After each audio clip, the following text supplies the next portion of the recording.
The Samsung Galaxy S25 Ultra, which launched in January 2025 with One UI 7.0 based on Android 15, has recently received its first major software update. This update, released in March 2025, includes the latest security patches and enhancements to improve device stability and performance. Users are advised to install this update promptly to ensure their devices remain secure and function optimally.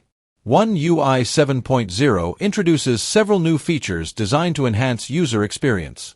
The Now bar, a dynamic notification system, provides real-time updates for activities like music playback and charging status directly on the lock screen and always-on display.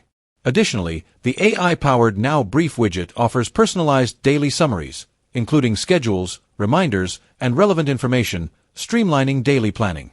The camera app has been reorganized for more intuitive use, allowing users to focus more on capturing moments rather than navigating settings.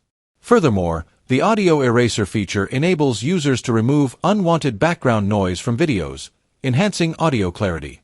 To check for and install the latest updates on your Galaxy S25 Ultra, navigate to Settings, Software Update, Download and Install. Keeping your device updated ensures access to the latest features, security patches, and performance improvements.